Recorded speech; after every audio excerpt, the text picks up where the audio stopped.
Muy buenas tardes a todos los que nos acompañan. Hoy esta nueva sesión del aula abierta del curso Cátedra Arte y Pensamiento Oriental, Inicios y Actualidad del Instituto de Estética de la Pontificia Universidad Católica de Chile, en conjunto con el Centro de Estudios Asiáticos.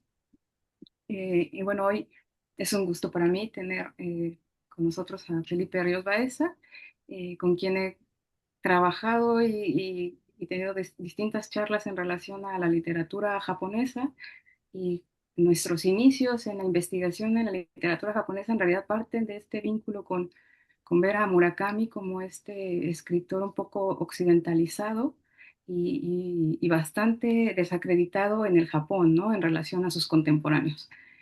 No por ello resta la calidad de Murakami, ¿no? De Murakami como escritor, más allá de ser un bestseller y de cómo va a dialogar constantemente con el occidente, a diferencia de otros de sus contemporáneos hombres, porque no así con el caso de escritoras actuales que también están teniendo mucho diálogo con Occidente y con las nuevas propuestas narrativas que se gestan, sobre todo en Europa y en Estados Unidos, ¿no? Así que bueno, voy a presentar al doctor Ríos y después te escuchamos con mucha atención, Felipe.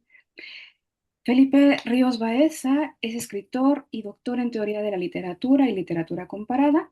Es autor de distintos libros, entre ellos La letra ensimismada, Nuevos ensayos de literatura hispanoamericana del año 2023, El texto desbordado, Aproximaciones contemporáneas al fenómeno literario y artístico del año 2019, El desvarío ilustrado, Ensayos sobre literatura hispanoamericana contemporánea del 2014 y dos volúmenes en relación con Roberto Bolaño, una narrativa en el margen del 2013 y 2016. Eso entre otros libros académicos. Y como escritor destacan el volumen de cuentos Satori del año 2018 y las novelas Clowns del año 2016 e Infectados en el 2021, el más reciente. Es fundador y director de Notas al Margen, espacio de cultura, que ofrece distintos talleres culturales cada mes. Se ha desempeñado como profesor e investigador en varias instituciones de educación superior en materias de literatura, cine, filosofía y estética, además de escribir y coordinar libros críticos dedicados a autores contemporáneos como Enrique Vilamatas, César Aira y Juan Villoro, entre otros, y Roberto Bolaño, por supuesto. Actualmente es profesor e investigador de tiempo completo en la Universidad de Anáhuac Querétaro, en México, y muy prestigiosamente es nivel 2 en el Sistema Nacional de Investigadoras e Investigadores, el SNI, de la Secretaría de Ciencias, Humanidades, Tecnología e Innovación, que es eh, un grado bastante importante en México y muy competitivo en el momento actual. Muchas gracias, Felipe, por aceptar la invitación. Te escuchamos. La clase toda tuya. Bueno, muchas gracias. Buenas tardes en México y en Chile. Buenas noches en Japón, si hay alguien ahí oyéndonos ahorita. Quisiera comenzar agradeciendo al Centro de Estudios Asiáticos de la Pontificia Universidad Católica de Chile, en especial, obviamente, a la doctora Berenice Ramos por esta invitación a conversar sobre Haruki Murakami, que, como ella adelantaba, fue un autor que nos unió en una colaboración de investigación, pero también en una amistad que ya tiene pues, más de 10 años, ¿no? Y bueno, estamos aquí porque tanto ella como yo somos lectores acuciosos de Murakami y creemos que este autor japonés eh, ha producido una de las operaciones literarias más singulares de la narrativa contemporánea. Digo operación de manera deliberada porque en esta intervención, de hecho, en esta plática, me gustaría como subvertir desde el inicio una lectura demasiado frecuente que a mi juicio es insuficiente y que se ha hecho de Murakami, ¿no? Que es que em, es esa lectura que ve a Murakami simplemente como un escritor japonés occidentalizado, un escritor que simplemente está atravesado por el jazz, ¿verdad? Por los Beatles, por Fitzgerald, por Raymond Carver, por el cine europeo, por el béisbol, ¿no? Todo eso que estoy mencionando, por supuesto que está ahí, que está en sus libros, es absurdo negarlo, ¿no? Pero ampliando la enumeración, ¿no? Hay en sus textos novela negra, hay cultura pop, hay jazz, hay chicas misteriosas, como la misma Berenice, que leen, que cocinan pasta, que se mueven por una ciudad nipona cuya superficie parece a ratos tan global como cualquier otra gran urbe del capitalismo tardío. Pero si nos quedamos solo con esa enumeración o ese catastro de referentes, si nos limitamos a decir Murakami es occidental porque cita Occidente, pienso que confundimos inventario con forma. Son dos cosas distintas. Y ese es el primer equívoco que creo que conviene despejar, ¿no? Entonces, para ajustarnos al tiempo, luego tener oportunidad, si desean, de dialogar al respecto, voy a dar lectura a una charla lo más clara posible para justo desmontar, ¿no? esta cuestión que acabo de mencionar. En los diversos talleres que he impartido y en algunos artículos, mi hipótesis suele ser otra. Murakami no japoniza simplemente la cultura occidental, hace algo más complejo y más interesante. Toma materiales occidentales y los hace pasar por filtros culturales, afectivos y formales profundamente nipones. La ética del silencio, por ejemplo, o la espacialidad, la porosidad entre el mundo visible y otros mundos, como aludía Tanizaki también al hablar del puente de los sueños, la memoria de la posguerra japonesa bajo la sombra de los Estados Unidos y cierta forma de administrar el dolor sin convertirlo de inmediato en confesión sentimental. Dicho de otro modo, en Murakami, Occidente funciona como repertorio, pero Japón opera como, y me gustaría así bautizarlo, gramática de la transformación. Por eso el título de esta charla, Ese Occidente que se volvió Oriente, no quiere sugerir una inversión simplista ni una especie de exotismo al revés. Como intentaré demostrar, lo que ocurre en su obra es una metabolización. La novela, perdón, en sus textos, el jazz deja de ser un signo de extranjería para convertirse en técnica de composición, como lo veremos a continuación. La novela negra deja de ser puro homenaje a Raymond Chandler para transformarse en una búsqueda sin solución, en una máquina narrativa apta para personajes que no solo rastrean a una persona o a un gato desaparecidos, pensemos por ejemplo en Kafka en la orilla, o Crónica del pájaro que da cuerda al mundo, sino en una zona olvidada de sí mismos. Me interesa entonces proponer a Murakami como un escritor que vuelve japonesa a la extranjería. Su literatura trabaja con una doble legibilidad. Puede ser leída por públicos internacionales muy vastos, porque sus referentes son reconocibles y su estilo muy abordable, pero al mismo tiempo esa legibilidad global se sostiene en matrices japonesas muy precisas. En él, creo, no hay un abandono de Japón, hay más bien una reinvención de lo japonés por vía oblicua. Para entender esto, conviene situar brevemente el contexto. Murakami nace en Kioto en 1949 y crece en Kobe en una etapa decisiva de la historia japonesa, la posguerra. Japón había capitulado en 1945, fue ocupado por las fuerzas aliadas hasta 1952, en 1947 se instauró una constitución democrática y el país ingresó durante la Guerra Fría en una órbita política y cultural marcada por los Estados Unidos. Y este dato es fundamental.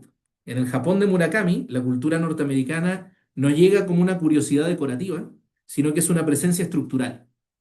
Todo el cine, la música, la literatura de Occidente que se consume organiza los imaginarios juveniles. Pero esa entrada del rock y de la Nouvelle Vague no supone una cancelación de los valores japoneses. Persisten la insularidad, el protocolo, la tensión entre cargas valóricas que serán importantísimas en sus obras, como entre los famosos conceptos en Hone y Tatemae, Hone como los verdaderos sentimientos que se tienen que ocultar por indecorosos, y el Tatemae como la fachada social, ¿no? Deseable, la importancia del wa, traducido aunque muy parcialmente como equilibrio, la presencia del Shinto y del budismo, la relación con los kami, la aceptación budista de la transitoriedad y la insustancialidad del yo y el sufrimiento, entre otros aspectos. Sin embargo, y esto es importante destacar, estamos ante una reordenación desigual de materiales.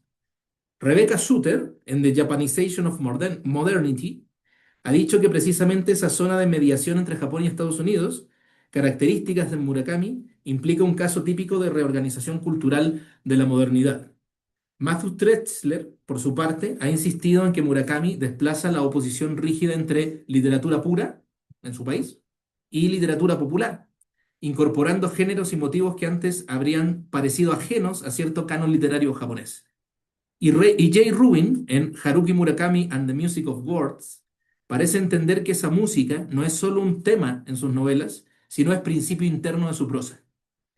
Estas referencias ayudarían a dejar de discutir un poco si Murakami es más occidental o más japonés para preguntarnos algo más productivo.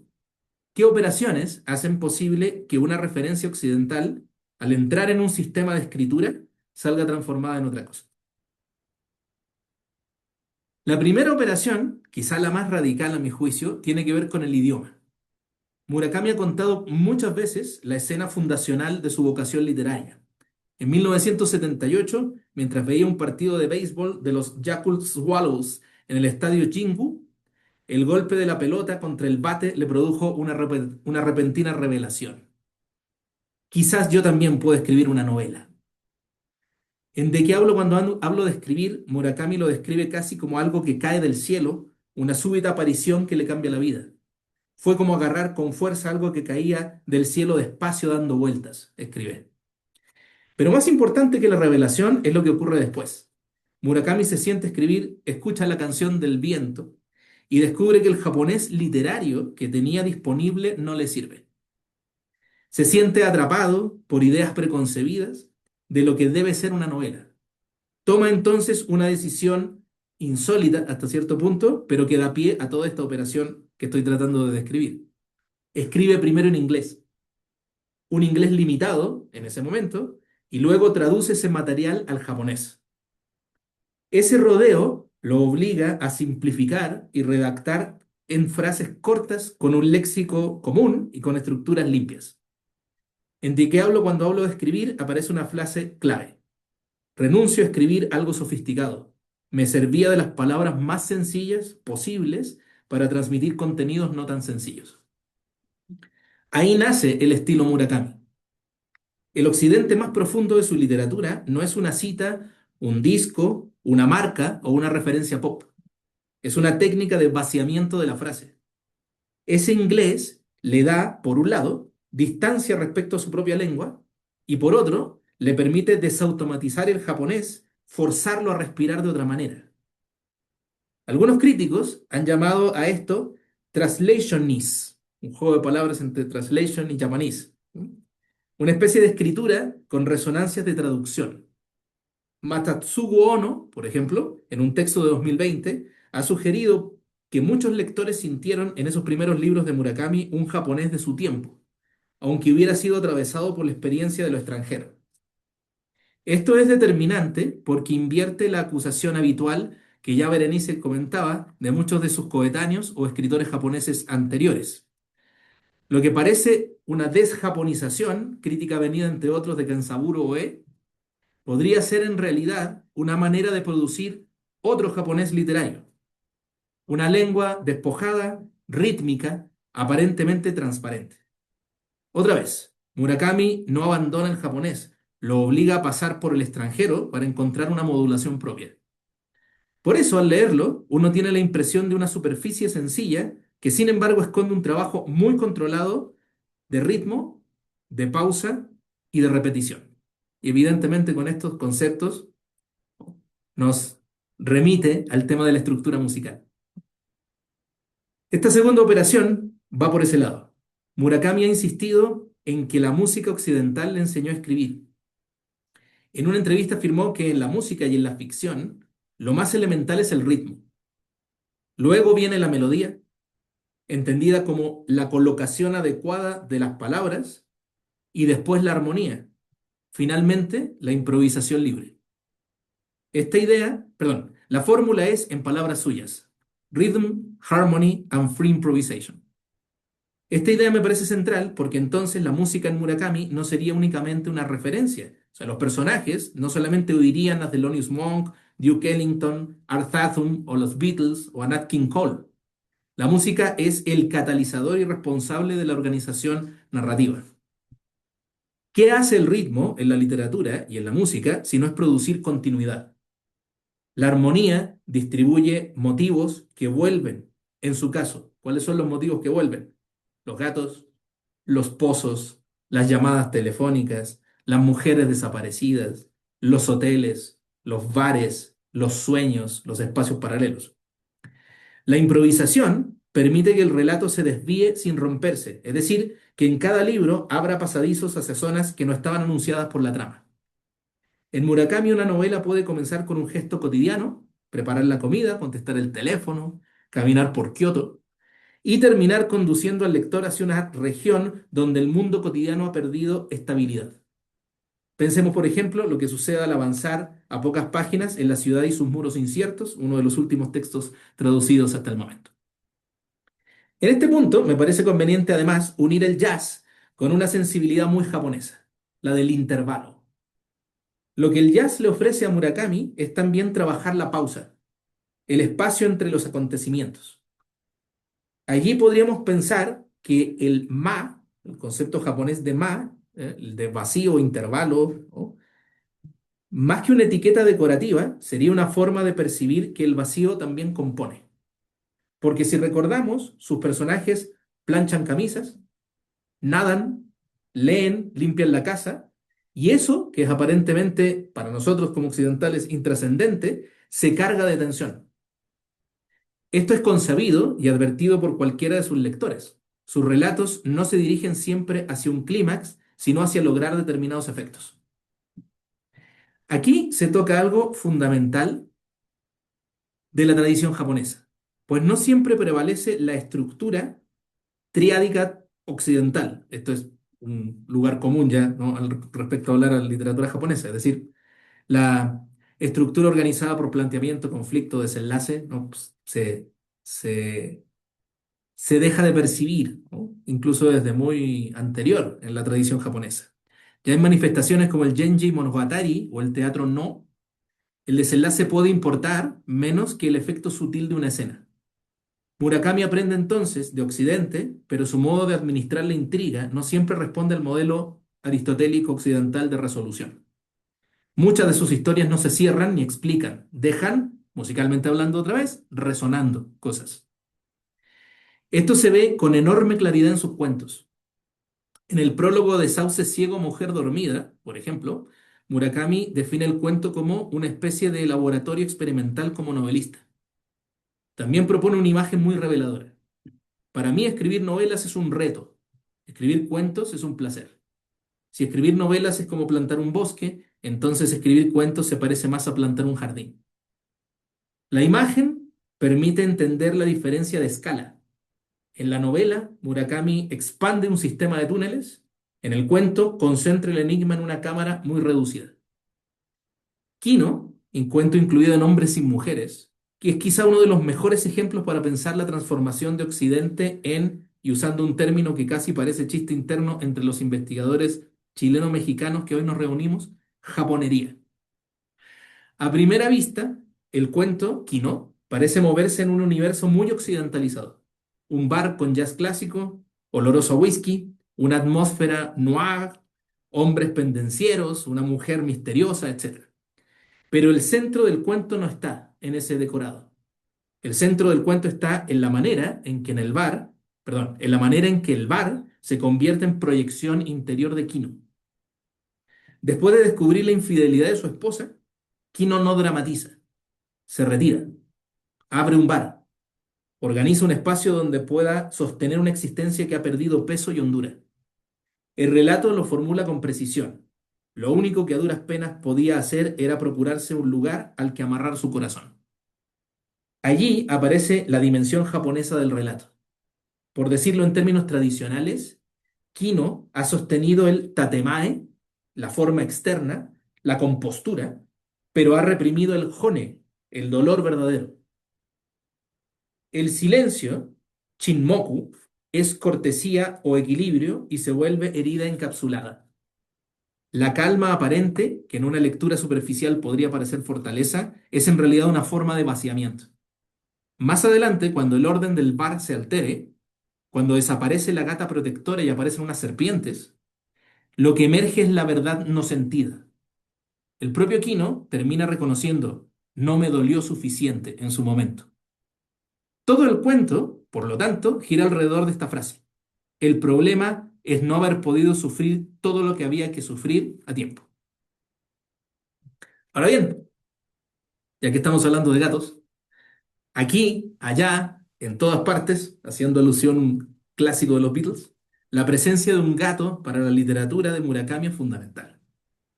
¿Qué son estos animales tan caros a este autor sino presencias intermitentes? Así como llegan, se van, observan, protegen o anuncian una ruptura. Sin duda, pueden relacionarse con la tradición popularizada por Natsume Soseki, pero me parece que el mismo autor trasciende a dicha tradición. Mientras el gato de Soseki podía observar críticamente las costumbres y modas importadas de Occidente, los gatos de Murakami se integran a la vida solitaria de sus personajes, a sus departamentos, a sus rutinas íntimas e incluso a sus pensamientos como en Kafka en la orilla. Así, en Kino, el bar occidentalizado se vuelve espacio espiritual japonés. No porque haya allí templos o una imaginería tradicional explícita, sino porque el relato hace del lugar un sitio para el equilibrio. La gata parece un amuleto. Las serpientes son ambivalentes, amenazan pero abren camino. Kamita, el nombre de la gata, con K, Kamita, cuyo nombre remite a Dios y a Rosal, según el ideograma, protege pero no dice en realidad de qué está protegiéndolo. Todo está así cargado de signos, pero los signos no se explican, como en estas latitudes del mundo, descifrando alegorías cerradas. Esta es una marca fundamental de Murakami. Sus símbolos no se agotan en explicación y están ahí en realidad para producir justo esta atmósfera dialéctica. Pasemos, pues, a Tokyo Blues, Norwegian Wood. Aquí la pregunta cambia un poco porque se trata de una de sus novelas más realistas y al mismo tiempo una de las que mejor permiten observar cómo Occidente activa una memoria japonesa. La novela comienza con una canción de los Beatles oída en un aeropuerto alemán. Esta curiosa Magdalena de Proust ya no es un sabor, sino una melodía pop. Watanabe escucha Norwegian Wood y es arrastrado hacia el Tokio de su juventud. La canción aparece primero en una versión ramplona de avión y luego asociada a una interpretación más sentida de Reiko en la residencia Ami. La operación es efectiva desde lo narrativo, pero abre todas estas posibilidades ya discutidas. Una canción británica estimula la memoria para un personaje en unos escenarios de fuerte raigambre nipona. La canción entonces funciona como fósforo, no como incendio. Lo que aparece después es un Japón juvenil de finales de los años 60 y comienzos de los 70. La vida universitaria, el desencanto político, el despertar sexual, la soledad, los suicidios y el tránsito doloroso hacia la adultez. Así, al tener tantos elementos de Bildungsroman, la novela convoca un archivo occidental amplio. Thomas Mann, Hermann Hesse, Scott Fitzgerald, El Graduado, Casablanca, The Drifters, Peter, Paul and Mary y sobre todo The Beatles. Pero, y esto hay que entenderlo bien, todo ese archivo permite estructurar una novela sobre el duelo, sobre la dificultad de crecer cuando los muertos permanecen siempre jóvenes. Por otro lado, para quitarnos la idea de que Occidente solidifica lo japonés que podría haber quedado ambivalente, hay que recordar que la memoria de Watanabe es insegura. Él mismo se pregunta todo el tiempo si no estoy olvidando la parte más importante. Esa frase es clave. La memoria no funciona como reconstrucción fiel, sino como zona brumosa, de pérdida, donde los fragmentos emergen pero vuelven a hundirse. Y esa fragilidad del recuerdo dialoga con un motivo japonés mucho más amplio que es la transitoriedad. Watanabe envejece. Kizuki, Naoko, Hatsumi, todos ellos muertos tan jóvenes, quedan congelados en una edad. La novela se convierte así en testimonio de una generación justo a través de una educación sentimental marcada por las pérdidas. Aquí vuelve a subvertirse el asunto del desenlace que hablábamos anteriormente. En una novela occidental de formación, una Bildungsroman, se esperaría una integración final del sujeto al mundo. Pero Tokyo Blues ofrece algo más poderoso en su indeterminación, porque para Watanabe la adultez no llega como reconciliación, sino como la conciencia de que algunos recuerdos se degradan y otros permanecen insoportablemente nítidos. Si la vida Es continúa, decir, no es porque repare nada, y la novela muestra, en perdón, realidad, ok. cómo ciertos muertos continúan organizando la existencia de quienes los sucedieron. Además, Tokyo Blues trabaja una tensión muy japonesa entre interioridad y comunicación. Las cartas tienen una importancia enorme en la novela. Watanabe dice, lo recordarán, soy de ese tipo de personas que no acaba de comprender las cosas hasta que las pone por escrito. La escritura aparece como complemento del habla, pero también como su intensificación. En un mundo como el japonés, donde decirlo todo podría romper el equilibrio social estimado, la carta permite formular algo del hone sin destruir por completo el tatemae. No es casual que varias de las relaciones fundamentales de la novela se sostengan, por tanto, justo a través de las cartas. Watanabe intercambiando un parecer con Naoko, con Midori o con Reiko a través de papeles privados que tampoco guardan aspecto alguno de confesión. No, significan otra cosa, en realidad. Con esto podemos volver a la pregunta inicial. ¿Qué hace Murakami en Occidente? ¿Qué hace Murakami con Occidente en Tokyo Blues? La respuesta probable sería, lo usa como archivo generacional, como banda sonora. Pero lo que produce no es una novela a la usanza europea ni norteamericana. Produce una novela japonesa sobre la memoria y la muerte. Así, Norwegian Wood permite volver a territorios y tiempos de Kioto o Tokio, acompañados por unos Beatles envasados en el presente. Es el único modo de intensificar la experiencia del narrador y posibilitarle alguna conclusión en retrospectiva. Del mismo modo, Sputnik, mi amor, nos lleva a otro tipo de transformación. Allí el dispositivo occidentalizado es todavía más visible. Kerouac, los beatniks, el Sputnik soviético. Grecia, una sofisticada mujer coreana formada musicalmente en Europa. La novela parece abrirse hacia el mundo, pero en realidad su núcleo es otro, la violencia del amor no correspondido. El narrador ama a una mujer llamada Sumire. Esta chica, Sumire, ama y desea a una mujer mayor llamada Miu. Miu quiere a Sumire, pero no puede desearla. El propio texto lo condensa en una frase devastadora. Todas las cosas morían ahí. Nadie podía ir a ninguna parte. El título nace de una aberración lingüística. Miu confunde beatnik, la alusión generacional al grupo de Jack Kerouac y Allen Ginsberg, con Sputnik. A partir de ese malentendido, Sumire empieza a llamar a Miu Sputnik, mi amor. La palabra rusa, filtrada por una confusión fonética y cultural, se convierte en metáfora afectiva. Sputnik en ruso significa compañero de viaje, pero la imagen que queda es la de un satélite inútil girando alrededor de la Tierra. Miu lo dice con una claridad casi cruel. No era más que un infeliz trozo de metal que daba vueltas solo. Lo fascinante es que ese símbolo, de origen soviético, moderno y tecnológico, termina expresando una soledad profundamente japonesa, murakamiana. Los personajes no son islas fijas, son entonces satélites. Se cruzan, se acompañan un instante, orbitan y luego se separan. Sumire dice sentirse desposeída de un entorno firme, como si hubiera perdido el lazo de la fuerza de gravedad. Miu, por su parte, define su relación con Sumire como la de dos masas solitarias trazando órbitas distintas. La japonización entonces pasa aquí por la transformación afectiva de un símbolo moderno. El Sputnik deja de pertenecer a la historia tecnológica de la Guerra Fría y se convierte en imagen de un vínculo amoroso y sexual imposible. Occidente, o mejor, el mundo exterior, transnacional, tecnificado, no expande la novela hacia lo geopolítico, sino que la concentra en un espacio íntimo de pérdida. Es entonces que una isla griega, la palabra rusa, Kerouac, y la música clásica europea se subordinan al mismo problema murakamiano de siempre. ¿Cómo tocar a otro ser humano cuando uno vive encerrado en su propia cápsula? Igualmente, me interesa destacar que Sputnik, mi amor, también permite pensar de forma mucho más precisa ciertas operaciones escriturales.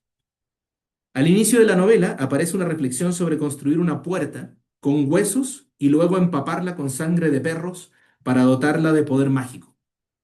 La imagen funciona como poética. No basta reunir materiales, hay que darles vida.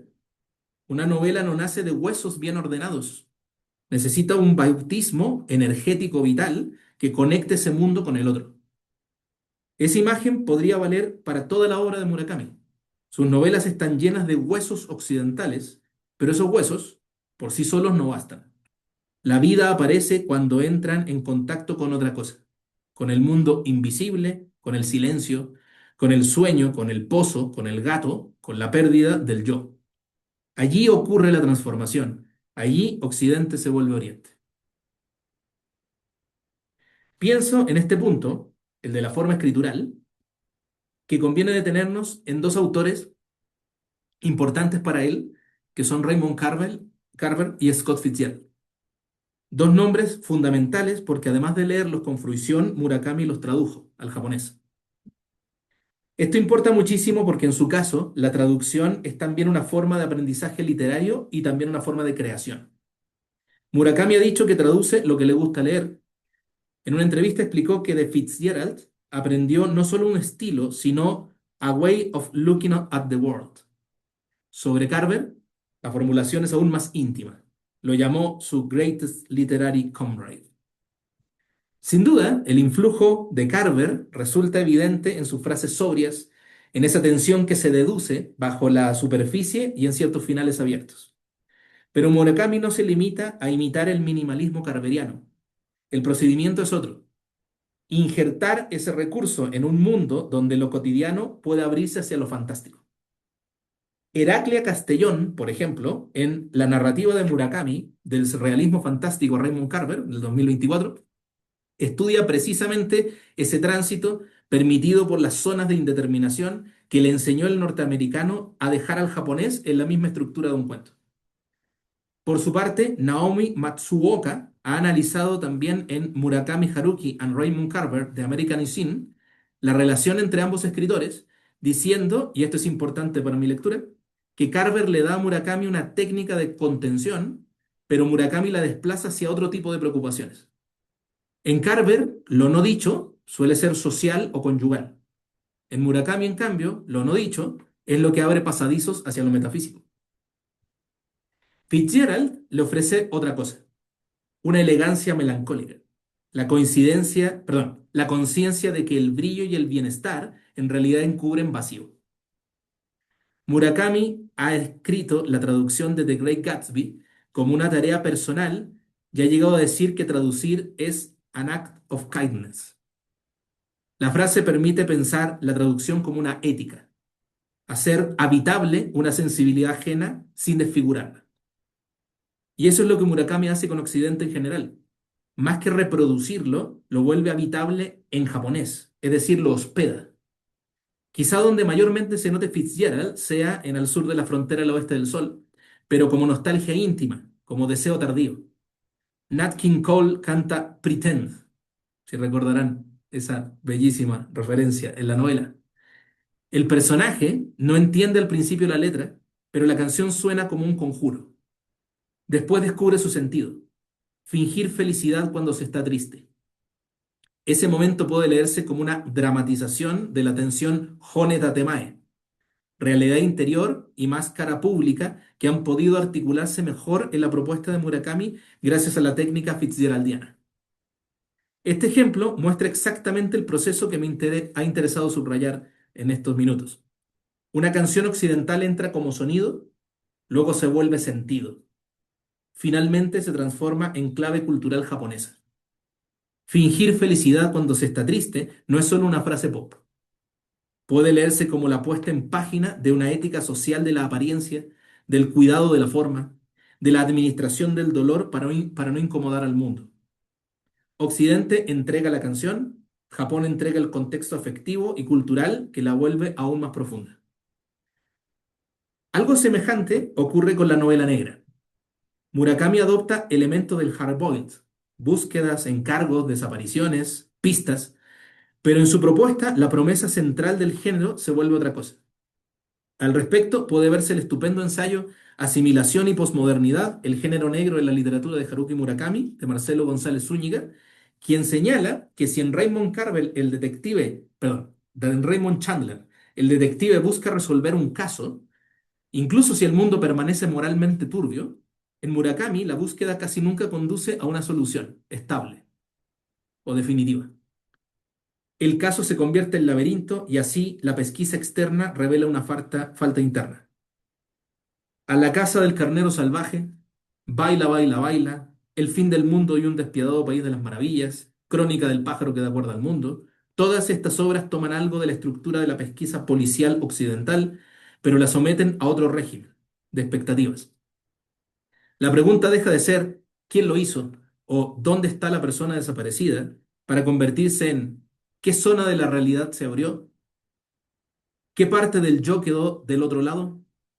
¿Qué mundo paralelo sostiene este mundo cotidiano? La novela negra occidental se vuelve así una vía japonesa hacia el umbral metafísico y existencial. Y esto nos lleva a Kafka en la orilla. Aquí la presencia occidental parece muy evidente desde los dos pilares explícitos que arman la intriga, Kafka y Sófocles. Sin embargo, el régimen ontológico de la novela no es puramente europeo. Murakami ha señalado que en el Japón el other world está muy cerca de la vida cotidiana. Esa idea permite entender el funcionamiento de Kafka en la orilla.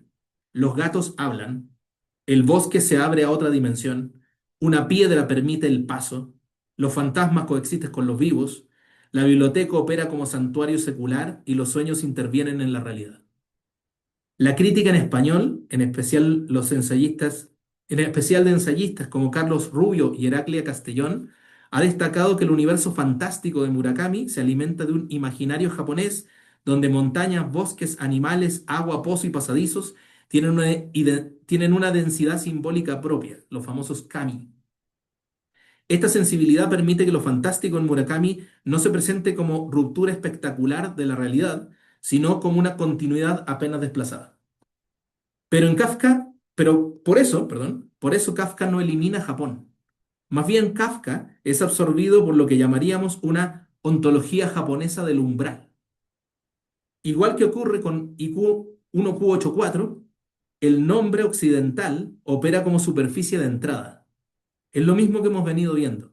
Occidente aporta repertorio, Japón transforma la lógica de funcionamiento. Antes de cerrar, quisiera volver a uno de sus motivos literarios decisivos, que es la soledad. En ¿De qué hablo cuando hablo de escribir? Murakami afirma, nunca me ha gustado unirme a otras personas para hacer algo en grupo.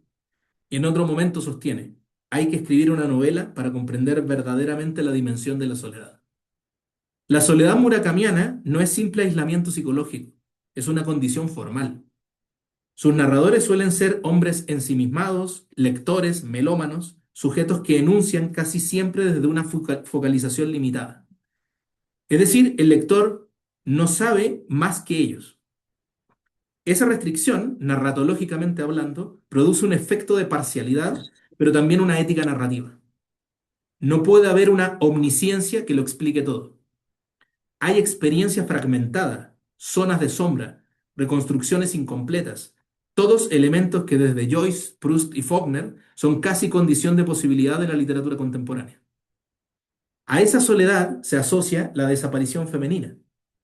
Las mujeres en Murakami, por citar algunas, Naoko, Sumire, la esposa de Crónica del pájaro, las figuras de hombres sin mujeres, muchas veces desaparecen o se apartan, no porque sean únicamente enigmáticas, pienso yo, sino porque hay en ellas un núcleo inaccesible para el narrador masculino. Esta estructura puede ser discutida críticamente, desde luego, y quizá por ello es que en las últimas obras de Murakami, desde 1Q84, diríamos, se desarrollan personajes femeninos más autónomos. Pero como procedimiento narrativo es indudable. Buscar a una mujer desaparecida suele ser buscar una zona perdida de la realidad interior. Aquí vuelve el tema del wa. Las mujeres que desaparecen suelen hacerlo cuando algo del equilibrio se rompe, cuando el jone se impone al tatemae, cuando el dolor, el deseo o el trauma ya no pueden seguir conteniéndose en la superficie de la forma. Naoko se retira a la residencia Ami. Sumire desaparece en Grecia. La esposa de Kino abandona el pacto conyugal. Izumi desaparece como el gato perdido. En todos los casos se trata de la marca de un desequilibrio existencial. Por eso los finales de Murakami suelen incomodar a quienes buscan resolución. Parece que no se resuelven los temas centrales o que las historias deriven hacia otra cosa. Pero esa elipsis no es falla, es principio de composición. Murakami afirma, en De qué hablo cuando hablo de escribir, que prefiere memorizar un detalle curioso antes que explicarlo todo.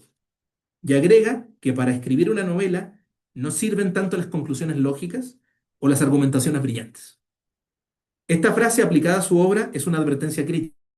Leer a Murakami exige no violentar sus textos con explicaciones cerradas. Un gato no es solo un símbolo de enigma, un pozo no es solo el inconsciente, una canción no es solo intertextualidad, una mujer desaparecida no es solo un objeto de deseo. Todo eso puede ser cierto parcialmente, pero el texto trabaja por acumulación de resonancias. Sus motivos funcionan como notas en una improvisación. Vuelven, se modifican, se cruzan y producen armonías inesperadas. Llegados a este punto, puedo formular la tesis final con mayor precisión. Murakami vuelve japonés aquello que toca, no porque lo recula de color local, sino porque lo obliga a funcionar dentro de una particular sintaxis japonesa de sensibilidad. Sus referencias occidentales son reales, profundas y decisivas, pero no trabajan como préstamo pasivo ni como maquillaje cosmopolita. Trabajan como detonadores de una forma que vuelve una y otra vez, y para decirlo en clave filosófica, vuelven a los mismos núcleos ontológicos del ser. ¿Cuáles son esos núcleos? La espera, la desaparición, la memoria, el sueño y la presencia de lo invisible en lo cotidiano. Como dijimos, el jazz entra y se vuelve estructura. Los Beatles entran y se vuelven memoria. Raymond Carver entra y se vuelve miniaturización inquietante que nos lleva hacia otro lugar. Fitzgerald entra y se vuelve nostalgia. Chandler entra y se vuelve búsqueda sin solución. Kafka entra y se vuelve pasadizo hacia el otro mundo. Kerouac entra y por una confusión se vuelve Sputnik, compañero de viaje. Y el Sputnik se vuelve metáfora de la soledad orbital. Ergo, Occidente entra al laboratorio murakamiano y sale convertido en forma japonesa. Y esto es lo que me permitiría leer a Murakami desde América Latina, desde México, en la Universidad Anáhuac, desde Chile, en el Centro de Estudios Asiáticos de la Católica, con una pregunta que también nos concierne. ¿Qué ocurre cuando una cultura no se limita a recibir influencias, sino que la resignifica? ¿Qué ocurre cuando la traducción no es solo transposición lingüística, sino producción de textualidad nueva? ¿Qué ocurre cuando lo extranjero deja de ser amenaza o adorno y se vuelve material íntimo? Murakami nos enseña que las culturas no se encuentran de manera limpia, se rozan, se deforman, se incorporan. No hay pureza. Tal vez por eso la música sea tan importante en su obra, porque si le hacemos caso a ensayistas de nuestro lado, como Adorno o como Sloterdijk, escuchar música no es poseer lo escuchado.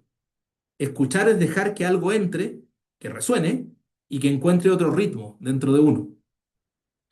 Quizá eso sea Murakami, un escritor que escucha a Occidente desde Japón y descubre que al hacerlo, pasar por su idioma, pero también por sus intervalos de silencios, por sus ma, deja de ser Occidente puro, convirtiéndose así en una japonería que produce extrañamiento, según el concepto de Víctor Shklovsky.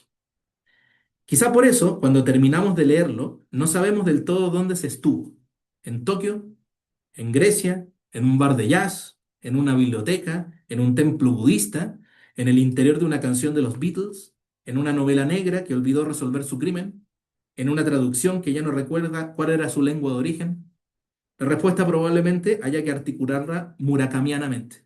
Estuvimos en el umbral, allí donde una cultura toca a otra y sin dejar de ser ella misma, empieza a resonar distinto. Muchas gracias.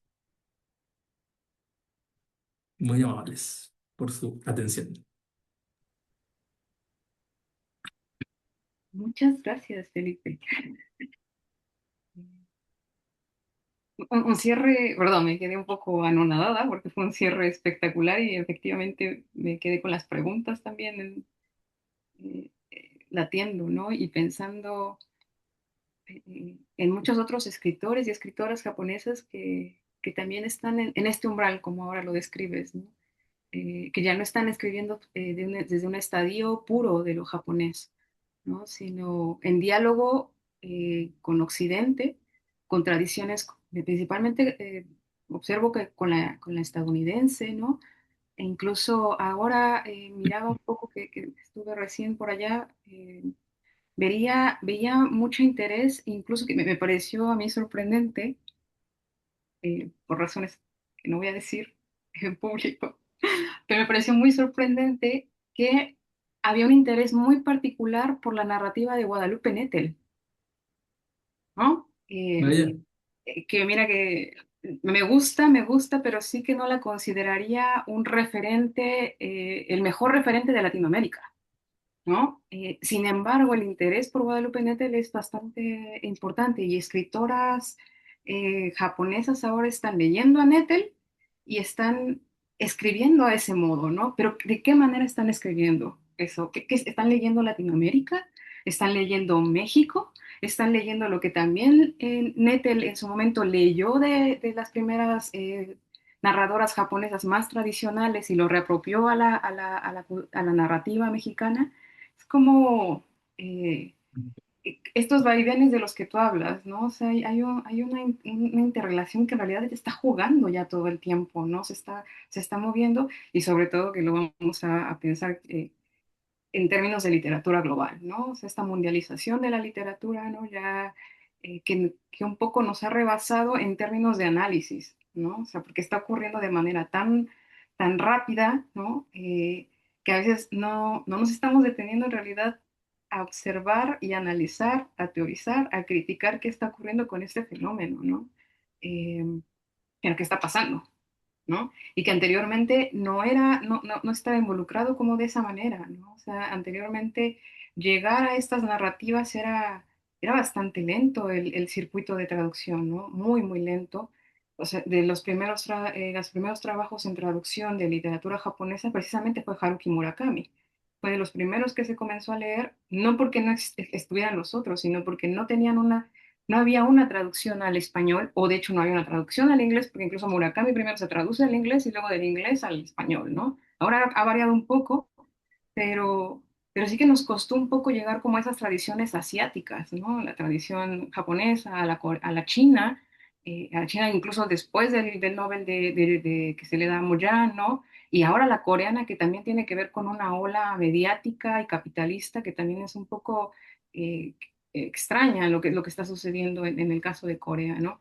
Pero esto no resultaba en un inicio así, ¿no? El caso de Murakami, que a mí me parece para el caso de Latinoamérica, sobre todo, nos genera una ventana, ¿no? En términos de Bolaño, ¿no? Que hay detrás de esa ventana, ¿no? Nos genera esa apertura para mirar esa narrativa, porque no habíamos llegado a Kawabata, no habíamos llegado a Tanizaki, a Oe, ¿no? E incluso Mishima, que también está muy consagradísimo, ¿no? No habíamos llegado a él hasta que la literatura de Murakami se socializa en el circuito latinoamericano, ¿no? Pese a lo que se diga en la crítica latinoamericana y que se le desprecia a Murakami eh, por ser bestseller, nada más por eso, considero yo, no habríamos llegado sin Murakami a leer a esos otros autores, ¿no? Así que a mí ahí también por ahí me parece bastante importante la figura de Murakami para el caso de Occidente, ¿no? Y bueno, ahora con todo este rastreo que nos haces de toda la narrativa de Murakami, que te lo agradezco muchísimo, eh, en realidad podemos ver cómo fue cambiando este acercamiento que tuvimos con la narrativa de Murakami, que además también, tú lo sabes bien, ¿no? La primera novela de que hablaste ahora con Tokyo Blues, la primera novela que se traduce al español precisamente y con un tiraje importante fue Tokyo Blues, ¿no? Y que además el gancho ahí, y que Murakami lo sabía muy bien, el gancho era el nombre de la canción de los Beatles, ¿no? Eh, y eso también habla de un escritor bien inteligente, ¿no? Que sabe dónde está el mercado. Y eso es importante, porque en el caso de la crítica japonesa, no lo están mirando de esa manera, ¿no? O sea, Murakami también en Japón no es querido por la crítica académica, eh, porque él nunca obtuvo un premio prestigioso como los que se les da a los autores reconocidos allá, ¿no? Nunca ganó un Kawabata, ¿no? Eh, y en realidad se posicionó primero en Occidente y después de que se posiciona en Occidente lo leen en Oriente, ¿no? Mm. Y creo que este trabajo que tú ahora nos presentas, esta lectura amplia, eh, igual sirve como para reflexionar en que no es un escritor que emergiera de repente con Tokyo Blues, ¿no? Sino que había toda una tradición ya anterior que no habíamos conocido, pero que estaba ahí, ¿no? Y que luego viene también otro espacio muy importante, que ahora que referías a, de qué hablo cuando hablo de escribir, que también es un gesto a otro título de otro autor occidental, ¿no? O de qué hablo cuando hablo de correr, ¿no? Que además ahí Murakami incursiona ya en el ensayo, ¿no? Y ahí es otra cosa, que también ahí se nota mucho más cómo lee Occidente, pero desde esa interioridad japonesa, ¿no? Ya como sujeto eh, que nació en Japón, ¿no? O sea, ahí se le notan más esas costuras que son propias del ensayo, ¿no? Esos tejidos que hablan más ya del individuo japonés, ¿no? O sea, está haciendo una reflexión, pero se acerca uno más a ese, a ese, a ese Murakami sujeto japonés, ¿no? Y eso, te agradezco mucho esta lectura que nos haces y ahora voy a ver si hay alguien que quiera conversar. Eh, bueno, te dicen muchas gracias, gracias. ¿Hay alguien que quiera hacer algún comentario, sumar algo a la charla, alguna pregunta para el doctor Ríos? Por favor.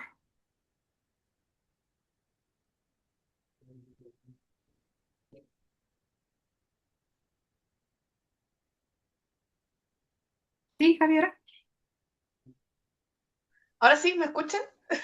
Gracias. Sí. Hola, hola, Hola, muchas Javiera. gracias por la charla, estuvo muy interesante. Yo soy traductora, entonces estaba muy interesada en esto, así que agradezco un montón como la perspectiva de un punto de vista literario. Yo estudié traducción, pero la carrera que yo estudié se llama Lingüística aplicada a la traducción. Y la verdad es que nosotros veíamos mucho texto técnico. Y a mí siempre me interesó mucho la literatura.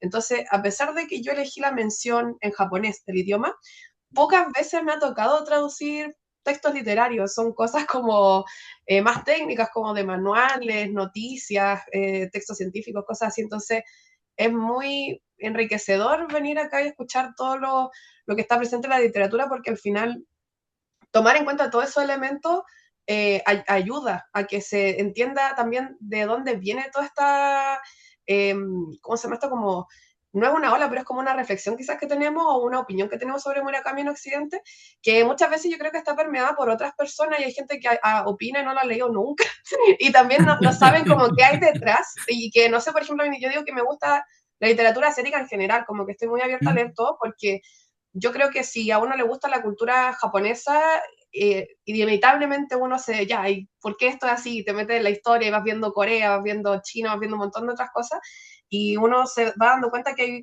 un montón de factores que pueden influir en cómo se traducen las cosas y al final nosotros, como nos llegan las cosas, están traducidas, muchas veces también no son traducciones directas, son traducciones del Sí, exacto. japonés al inglés y después llegan al español, entonces el tomar estos textos como que fueran, no sé, no es lo mismo que traducir un manual como en mi caso, por ejemplo, que yo puedo, no sé, repetir términos como quieras porque no es relevante ni afecta en la comprensión o en el estilo que yo repita.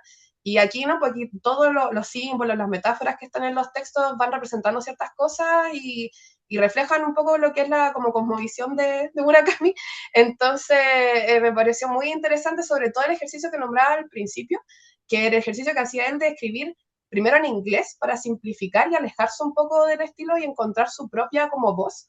Lo encuentro muy interesante, yo creo que por eso también resuena tanto en Occidente y lo critican tanto en Japón, como que siento que quizás Sí, como que el tema de sí. no caer en la... Suena como algo muy pretencioso, voy a escribir primero en inglés, pero en verdad tuvo el efecto completamente contrario, porque es como una traducción inversa a lo que se hace y al final terminó dándole como un estilo, y eso yo lo he visto personas que escriben canciones incluso. Y también tienen un muy Ah, bonito efecto. O sea, a mí me gusta una banda que se llama Love Lesbian y el vocalista, Santi Balmes, también es escritor. Y él cuando compone canciones, como él toda su vida había escuchado mucha música en inglés, a él las melodías le llegaban como con palabras balbuceos en inglés. Entonces él se le ocurría la melodía y después cuando tenía que escribir la letra le ponía las palabras en español. Y así es como resonó mucho en otros países donde a lo mejor ni siquiera hablaban español, pero le resonaba como la melodía. Entonces lo encontré muy interesante que sea hasta como una técnica, como desarrollar un estilo propio para alejarse y distinguirse un poco de lo que venía siendo la literatura contemporánea, porque son como estilos, como decían en la presentación, muy abrumadores. De hecho, yo hablo japonés y no puedo agarrar un libro en japonés que yo no conozco del autor y leer todos los kanjis de una, no puedo, porque son de repente palabras de uso común, no sé, natsu, que es verano, por ejemplo. Y uno lo ve en poesía y ocupan otros kanjis, kanjis en desuso o que mm, eligieron ese kanji con otra, tiene la misma lectura, pero son otros trazos, por ejemplo. Entonces, el que él lo haya hecho así le da como un carácter y algo como muy mm. identitario quizás. Entonces, agradezco mucho eso desde el punto de vista de traducción. No sé. Muchas gracias por la charla. No, hombre, al contrario, abres una perspectiva que de hecho en un comienzo siempre estuvo, bueno, a ver, un poquito más atrás. Que estemos nosotros hablando además con el respaldo institucional de alguien como Haruki Murakami hace 5 o 10 años era impensable. Era como hablar Claro, de Stephen King, que también claro. era una cosa así de, digamos, estos autores están allí eh, incluso circulando en un poquito, en un rango algo mayor que de literatura para adolescentes, ¿no? O de literatura de Mm, formación. Y, y por lo tanto, cuando uno empieza a hacer un trabajo mucho más profundo y serio, tal vez en un primer momento no entiendes qué es lo que sigue permaneciendo después de la lectura de diversos libros de Murakami, pero sabes que hay algo más allá y hay una operación o un trabajo, una composición literaria mucho más sostenible, ¿no? Entonces, mm, lo que tú comentas, por ejemplo, es un procedimiento em, em, digamos, nos puede resultar todavía algo extravagante, pero hay muchos, como bien decías, letristas en música, escritores, poetas, ¿no? Que mm, lo llevan a cabo justo porque entienden que la apuesta, ¿no? Es la búsqueda expresiva, es la búsqueda de mm. enunciación, ¿no? Las temáticas son más o menos como lo puede constatar cualquier lector, y yo lo traté de enumerar también. Por ejemplo, las temáticas o las fijaciones de Murakami pues, son siempre las mismas al final. Pero Sí. el modo en el cual se intenta buscar una forma expresiva distinta implica trabajar en el límite. En la manera en que en la propia herramienta, que en este caso es el lenguaje, ¿no? Te, te permite, ¿no? Otras tensiones. Yo ahorita estoy dando un taller de Pizarnik, por ejemplo, y una de las cosas que me sorprendió, este, indagando más allá de lo típico de la figura, ¿no? Del malditismo, incluso del meme y así, era que cuando ella decide escribir prosa, hace lo mismo, escribe en francés primero y luego se autotraduce al Mm, español, cosa de que la prosa o la forma denunciativa de la prosa, evidentemente es la misma autora, entonces pues sí, va a haber alguna resonancia con la poesía, pero que se parezca a otra cosa, que sea un reverso, ¿no? Entonces mm, se descubre a sí misma como una autora humorística, por ejemplo, al contrario de lo que uno podría pensar, una autora hilarante, ¿no? Una autora desenfadada desde el punto de vista de la literatura erótica, a comparación de lo que hace en su poesía, que sí, la escribe directamente en español. Eh, entonces, ahí también otra cosa que es un tipo que ya está en el borde de los 30, entonces también el reposo de la reflexión es distinta a alguien que, no sé, con 17 18 años aparece desbocado a escribir una novela. Entonces, creo que mm. lo pensó, o sea, hizo un proyecto que sí, creo que lo fue luego determinando, ¿no? A medida que avanzaba y con las tensiones que comentaba Berenice también que tienen dentro del propio dentro de su propio país, ¿no? Dentro del propio canon literario de mm, su país.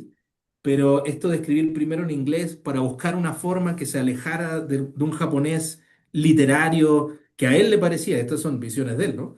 Que a él le parecía que no le estaba dando eh, las, las inflexiones, ¿no? Expresivas que quería, mm, ¿eh? Lo condujeron, ¿no? A ello. Ahora otra cosa que es bien interesante que comentaba Berenice, y es que em, Murakami no tiene, al menos viendo sus textos ensayísticos, sus entrevistas, es decir, su parte más confesional, él no tiene broncas con el canon literario japonés, más bien el canon literario japonés tiene broncas con él. Y eso, en esa relación, digamos, de inequidad, ha sabido sacar provecho, ¿no?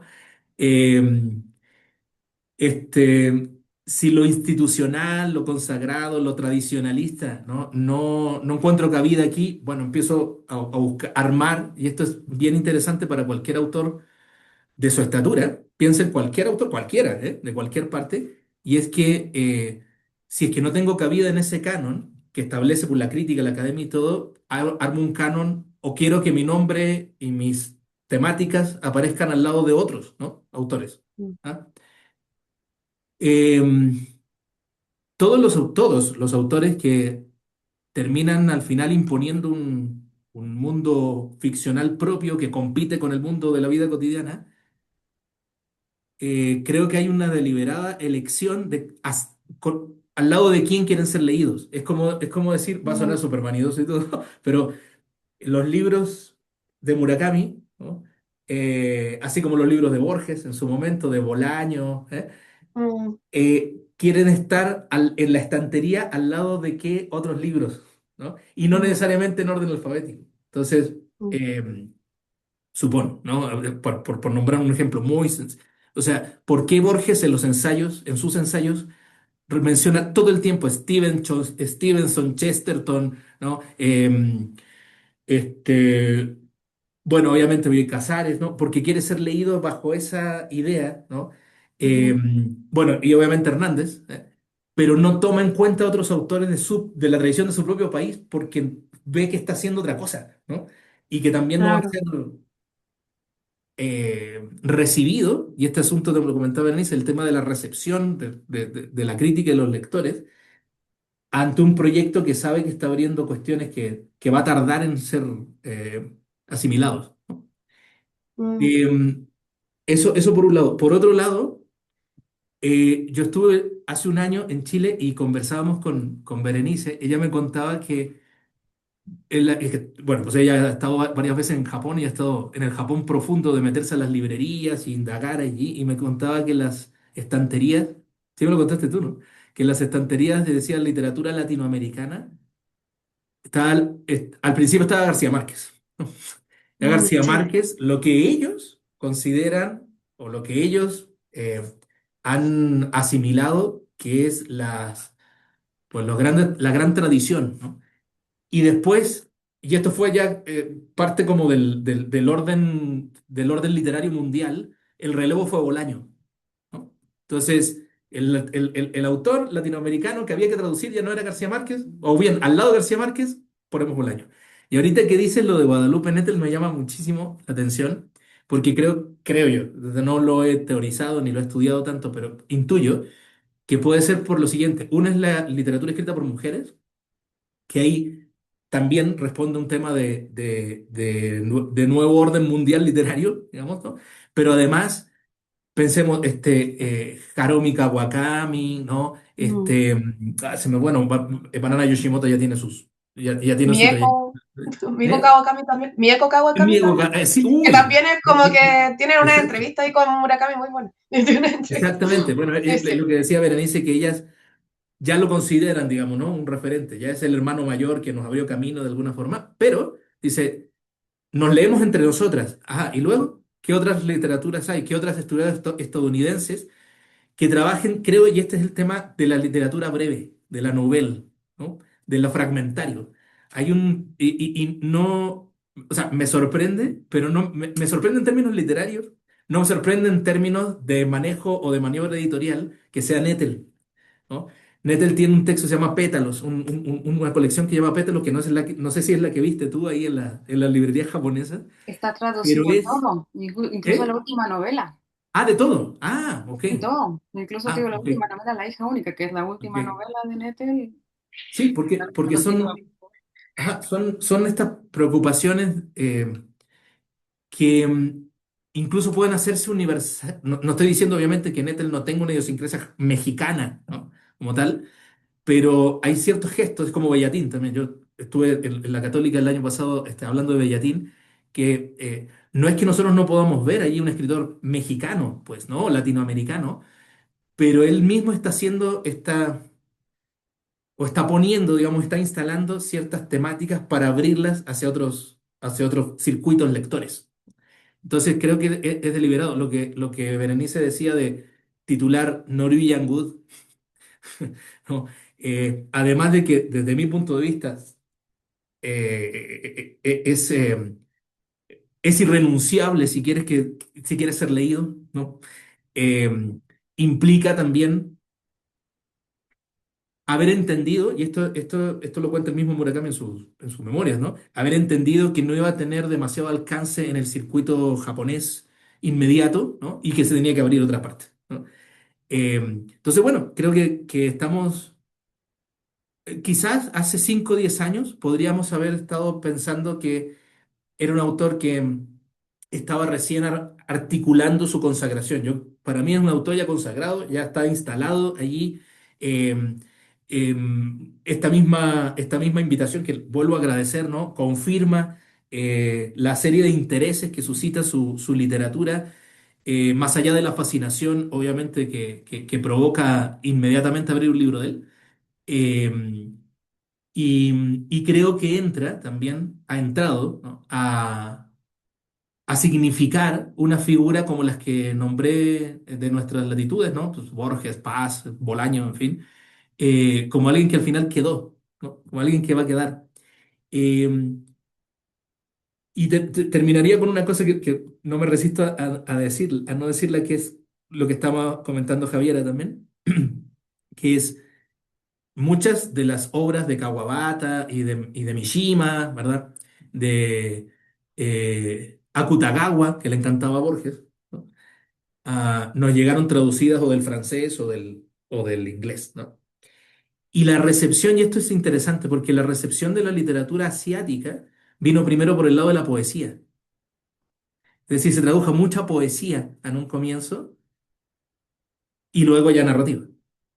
Ahora, ¿hasta qué punto leemos literatura japonesa? Porque es lo que estabas diciendo tú, Javiera. Es decir, ¿hasta qué punto no por un asunto de desciframiento o de decodificación lingüística, sino en un asunto de idiosincrasia, de disposición cultural, sabemos que estamos leyendo realmente, ¿no? A esos autores y no como, bueno, mi esposa es traductora también y ella siempre comenta un término, bueno, en su ámbito comenta un término que es la localización, ¿no? Es decir, se han localizado, digamos, a esos autores para que Occidente tenga la posibilidad de entender esto en lo japonés, pero filtrado, ¿no? A partir de eso. Lo que me parece interesante es que Murakami es más que consciente de eso y lo revierte, ¿no? Sí, es al Entonces, revés, es como una traducción exact- inversa, como decía yo, pero, como, pero exactamente. él lo hace desde el punto de vista como, ya esto es como muy, no es, esta cita no es mía, pero es una que yo me acuerdo que siempre nos decían, que el lenguaje es nuestra mayor libertad, pero también es nuestra mayor cárcel. Le podemos poner palabra a todo nuestro pensamiento, pero si yo quiero expresar algo que no está en mi lenguaje, tampoco lo puedo, ¿de dónde saco? O sea, y lo más cercano a eso, o la forma de romper esa cárcel mental, es aprendiendo otros idiomas, por ejemplo. Hay cosas que van a ser graciosas o bonitas o no sé, como paradójicas según el idioma que esté hablando. Un chiste metalingüístico no es chistoso si se traduce, por ejemplo, un chiste que se hace sobre la misma lengua. O sea, a eso me refiero. Entonces, como que él lo hizo, pero no porque quería occidentalizarse necesariamente, sino porque es como básicamente desbloquear otro cerebro, es como pensar de otra forma, el lenguaje al final es una forma, el idioma en verdad es una forma de pensar también, incluso se pueden ver formas distintas de pensar dentro de una variante geográfica de un lugar a otro, eh, es cosa de ver las diferencias que tenemos con el español de España y el español de Latinoamérica. O sea, nosotros, por ejemplo, no ocupamos he ido a ver a mis padres, sonaría súper raro, es como, fui a ver a mis papás, fui a ver a mis padres. Entonces, a eso me refiero como que lo encuentro fascinante y seguramente el trabajo de traducción, sobre todo cuando es directa, es importante empaparse quizás de su obra y para entender como todos los referentes que tiene, porque no es lo mismo tratarlo porque ya es un bestseller y tratar de llevarlo lo más rápido posible, que salga traducido lo antes posible porque está vendiendo. Que eso es lo que estoy viendo yo ahora con... Yo leo mucha literatura como estética en general y siento que hay como un boom ahora y se está traduciendo demasiado rápido y en masa, encuentro yo, pero es solamente porque las editoriales están buscando como ese boom de que Claro, son autores asiáticos, hay que traerlo luego y agarrémonos los derechos para que lo sí, traigamos nosotros primero. Entonces, por cuando supuesto. leí Tokyo Blues en la universidad, me llamó la atención eso, que dentro de gente que incluso estudia literatura o que estudian castellano, qué sé yo, que no le, o decían que no, que como que Murakami estaba sobrevalorado y cosas así, que en ese tiempo estaba más como el tema de que estaba para el premio Nobel de literatura, ¿cierto? Entonces estaba como mucho la carrera por el Nobel, entonces me llama la atención eso que no, es como la gente que le interesa de verdad la cultura como japonesa, yo creo que es como que uno se puede dar cuenta de todo eso, de la presencia de los silencios, por ejemplo, el tatema y el hon es súper importante. Y siento que cuando uno no conoce eso, hay gente que dice, no, es que yo lo leí, siento que no me dejó nada. Y yo digo, pero es que de Claro, eso se trata. Digo, que es como el personaje no hizo nada en todo el libro y así como, pero es que claro. no se trata de eso. Como que se trata como, a ver si uno entiende como más el contexto como de cultural, se da cuenta del por qué los personajes hacen o no hacen las cosas de repente. Entonces, lo que para nosotros tiene mucho sentido, como latinos, que quizá digo, ¿por qué no le dijo nada? Como al final del libro, ¿por qué nunca le dijo cómo se sentía? Tiene todo el sentido del mundo de nosotros, porque para qué no lo vamos a guardar, pero es un libro realmente que está dentro de la cultura japonesa, tiene muchas referencias y cosas que resuenan mucho con Occidente, pero no es un libro occidental, realmente, no es un autor occidental. Entonces eso es lo bonito que tienen, combinar esas referencias culturales versus lo que es la idiosincrasia de Japón, finalmente. Igual está inserto en ese contexto japonés. Entonces, muchas gracias por la charla. Sí, pues está ahí, yo lo trataba de poner con la imagen del umbral, ¿verdad? Sí, es como ahí No en el medio. hay, o sea, a ver, evidentemente no hay posibilidad de asimilarlo si no es a través de nuestros códigos culturales, Claro. pero justo todos estos estudios eh, que apuestan más por lo fronterizo, por lo comprensivo, ¿no?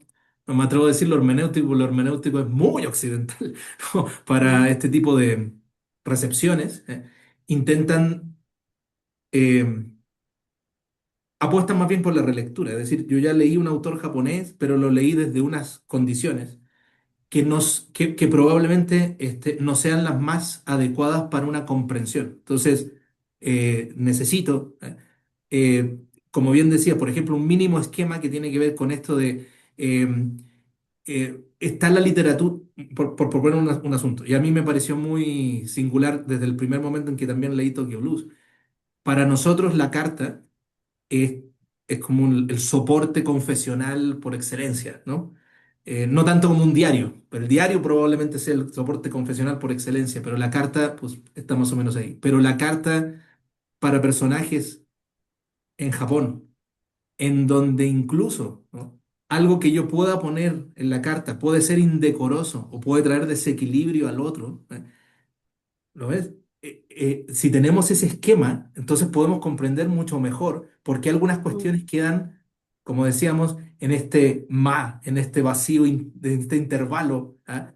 Y no terminan de resolverse. Nosotros estamos justo acostumbrados a una estructura novelesca o narrativa que, que amarre todo, ¿no? Que resuelva, que integre todo, ¿vale? Pero eso, o sea, los modelos de novela decimonónica aquí, creo que es, o sea, lección uno para curso de literatura asiática, el modelo de novela decimonónico tiene que desaparecer aquí, ¿eh? Son otras formas. Ahorita no me acuerdo cómo se llamaba, pero hay una escritora que tiene uno o dos libros que habla de los ritos funerarios, ¿no? Y lo trabajé en una clase y justo la impresión de la mayoría fue, pero es que no está pasando nada. Con la expectativa de que en un cuento tiene que pasar cosas. Con la expectativa de que la literatura tienen que avanzar progresivamente encadenándose acciones, ¿no? hasta una Mm, resolución. Y no, puede ser estas impresiones, estas formas, ¿no? Estas resonancias, en fin, ¿no? Sí, vamos a necesitar siempre contexto, siempre como occidentales contexto para entender Japón. sí, totalmente. Gracias, Felipe. Bueno, hay una pregunta que me parece que ya contestaste un poco. Sí, lo del manga. Integración del Ajá. manga dentro de ese espectro de la literatura japonesa que nos llega por vía directa de traducción o mediada por otro idioma. Pero es Eh, que también el manga es otro tipo de literatura en realidad, ¿no? Este, y que también y, tiene todos estas temáticas y también tiene sus tropos que también funcionan como operan en la literatura, ¿no? O sea, cuando uno ve un manga, más allá de la diversión o del entretenimiento, ¿no? También ocurren muchas cosas que son propiamente como ocurren en la literatura, e incluso yo diría que el anime refleja mucho más de la cultura japonesa que la propia ficción, ¿no? Que la propia novela. Por ejemplo, ahora que mencionabas esto de la carta, del diario, ¿no? Todos estos paratextos que aparecen en un anime dicen demasiado cuando el anime no te da más información. mm, Digo esto como mm, occidental, ¿no? Uno está esperando saber más y no te lo van a decir, ¿no? Y uno Mm, aprende como también, cuando uno entra a un anime, uno también hay lo que decía ahora Javiera, ¿no? Como que te cambia también algo, hay un cambio en el cerebro, como hay un chip ahí que se te tiene que cambiar, ¿no? Que modificar, porque no va a aparecer como nosotros, lo que nosotros queremos, ¿no? O sí, esta lectura narrativa de inicio, nudo y final, ¿no? O sea, no es así. ¿No? E incluso que también los animes siempre van también incluso como por entregas, que también en un inicio la literatura japonesa también fue así, ¿no? Por pequeñas entregas y después a nosotros nos llegan ya como volúmenes completos, ¿no? Pero no funciona mm. así en Japón, ¿no? Siempre es como por pequeñas entregas, ¿no? Y ellos están acostumbrados a esas lecturas, pero nosotros no, ¿no? Así que, bueno, por favor, si quieres contestar algo Ah, sí, adelante, Javier, dale. algo que justo ahora que Berenice mencionó eso, yo tengo un club de literatura con amigas y leemos literatura asiática y sacamos de un tarrito, vamos sacando títulos todos los meses. Y es, uno de los libros que nos tocó leer este año fue El asesinato de los Aosawa, de Riku Honda. No sé si han leído ese libro, pero el mismo libro, esto no es spoiler, el mismo libro está planteado como que se inspiró un poco en La sangre fría de Truman Capote, que son de estos libros que habla, uno ya sabe todo lo que pasó, ¿cierto? Como de que ya hubo un Mm, asesinato y nos enfocamos en lo que pasa después o en tratar de descifrar más o menos cómo llegaron a pasar los hechos. Y muchas de las chicas en el club de lectura decían como, me gustó, pero siento como que no pasó nada. Y es como que de nuevo lo mismo decíamos todo el rato, porque el libro, en verdad, lo interesante que tiene no es lo que pasa, es cómo está contado y cómo está escrito. Va más por ese lado de cómo contraponer distintos testimonios frente a un mismo hecho y de uno no saber a quién creerle porque tampoco nos están tratando como tontos a nosotros al momento como lectores. No nos dan todo en bandeja, como me gusta decirlo, y no nos dan todo ahí entregado como ya, mira, esto pasó, este fue. Uno cierra el libro y todas pueden decir, todos podemos comentar de que yo pienso que esto puede haber pasado, o yo pienso que esto representaba X cosa, y es mucho más como metafórico, más abstracto, y a mí me encantó el libro por la forma como está escrito. Ojo que igual tengo entendido que es una traducción no directa, entonces igual pueden haberse perdido cosas en la traducción, pero a mí me gustó porque a mí me gusta ese tipo de literatura, pero me di cuenta con algunas de las chicas que no están acostumbradas a leer literatura asiática, que es primera vez que dan como una oportunidad, dijo, creo que yo estoy muy acostumbrada a estos libros de misterio que son como ya, empieza X hecho una desaparición, todo el libro se trata de descifrar el misterio y al final se resuelve. En este no se llega a concluir quién fue ni cómo pasó, sino que solamente la forma en la que está escrito como si fueran entrevistas desconectadas y uno tiene que ir uniendo los puntos y sacando conclusiones, pero no es esta perspectiva quizás tan occidental que tenemos de, yo leo el título y se trata de un asesinato, entonces se va a tratar de principio a fin y al final me van a decir quién fue. No es así, entonces lo encuentro muy interesante. Bueno, este año me leído mucho literatura japonesa específicamente. Yo me acuerdo en Chile, la recepción de los mangas y el anime y todo fue en los años finales de los 80, los 90. Y había una cosa,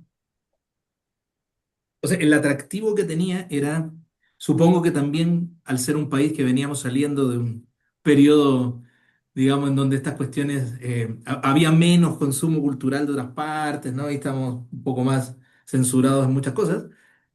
pero era el tema de lo extremo. En los japoneses era lo extremo, es decir, el cine de terror, los mangas, era lo explícito, lo extremo, en fin. Y luego hay una cosa que es bien interesante, que luego la reflexioné leyendo a Junji Ito. Junji Ito es de mis favoritos, que en realidad lo inquietante no está tanto en lo explícito, no está tanto en lo truculento, está en otro lado.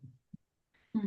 Y ese otro lado, ese desplazamiento, ¿no? Es lo que lo vuelve tan duro incluso, ¿no? De digerir para nosotros como occidentales. Desconozco también si es que los mismos efectos, porque o sea, para que se logre un efecto emocional tiene que haber una construcción estética, ¿no? O sea, no es un asunto nada más de mención. Y si esa construcción estética tendrá los mismos efectos en públicos de allá, pues, ¿no? Pero, o sea, pensando en los mangas y en los animes más populares, digamos, de los años 90, lo que nos gustaba era eso, lo kinky, ¿no? Lo truculento. Y cuando ya lo reflexionas más o accedes a ellos ya no sé, un poquito más de reflexión, preparación y todo, dices, no, era por otro lado. Era por otro lado lo que inquietaba, ¿no? Entonces, bueno, creo que volvemos a lo mismo. Afortunadamente, hemos tenido de los 90 para acá, que son 30 años, en donde lo que se juega está, creo, justamente en estas fronteras epistemológicas, ¿no? Quiero leerte y tú también quieres leerme. Por lo tanto, ¿qué tipo de operaciones llevamos a cabo? ¿Ah?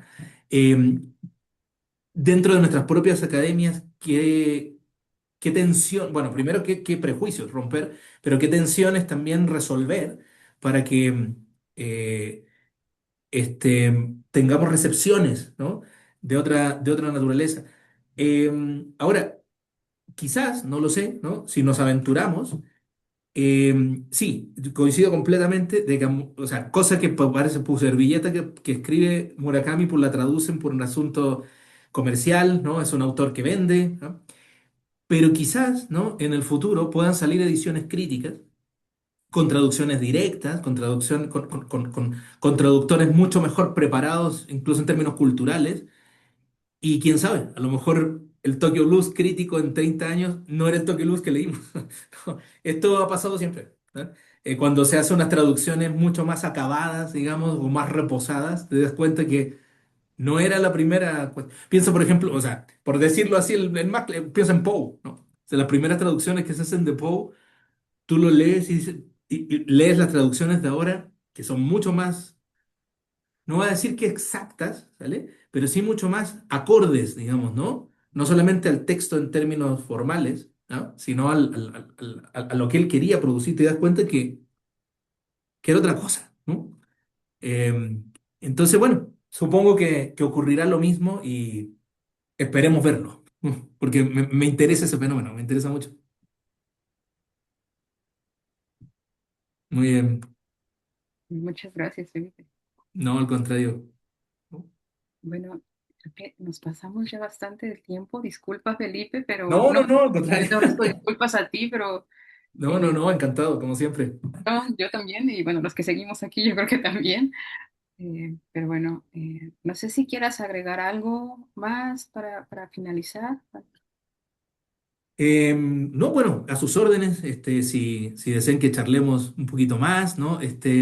Nosotros estamos recién construyendo el andamiaje justo entre la Universidad de Anáhuac y la Católica de Chile para, para que esto ya sea intercontinental, digamos, ¿no? Eh, y yo encantado, esta es la segunda vez, la segunda ocasión que tengo de participar por invitación de Berenice, y te lo agradezco mucho. Nuevamente me siento muy, muy acogido por ti, por la cátedra. Y nada, esperemos que nuevos encuentros, nuevos proyectos, ¿vale? Eh, Encantado de estar con ustedes, también a sus órdenes en los círculos de lectura, ¿no? En todo lo que llevamos a cabo, porque, bueno, se va manteniendo activa la cultura así, ¿no? Al final. Así que muchísimas gracias, gracias por la oportunidad y encantado como siempre. Muchas gracias, Felipe. Y sí, esto es bien importante, igual socializar siempre, la sociabilidad que pueden tener siempre los autores, los libros, ¿no? Porque más allá de que sabemos que siempre ser lectores o ser lector se considera como un evento aislado, ¿no? En realidad, cuando se dialoga un texto, ¿no? Ya sea una persona más, con tres, con cuatro en un club de lectura o de repente llevarlo a una clase que tiene otro formato, pero también al socializar siempre a un autor, algún libro, una obra, ¿no? Siempre se crece, ¿no? No solo quien tiene el dominio del conocimiento, sino siempre la manera en que se dialoga, ¿no? Uno, uno interioriza también otras lecturas que a lo mejor no había visibilizado o que no estaban en el aparato de uno, ¿no? Así que siempre es muy rico esto, ¿no? Y te agradezco mucho, Felipe, la presentación, porque igual justamente la idea de este curso que yo imparto, ¿no? Esta cátedra, es justamente quitar estos prejuicios de cómo nos podemos Mm. acercar a Oriente, ¿no? O sea, quitarnos el prejuicio occidental y llegar a estas otras tradiciones, ¿no? De Asia Oriental, ¿no? Así que te agradezco mucho, Felipe, como esta otra visión y sobre todo esta visión que también tenemos desde Latinoamérica, ¿no? No tener como cierto miedo, ¿no? De acercarnos a estas otras formas asiáticas, ¿no? Saber que podemos llegar y simplemente sin prejuicio, ¿no? También interesándonos en estas otras culturas, ¿no? Y en sus sociedades también, ¿no? O sea, Sin duda. que es importante. Muchas gracias, Felipe. Muchas gracias a No, al todos los que contrario. estuvieron. Gracias, Muchas Javier. gracias, gracias a Gracias los a todos. asistentes.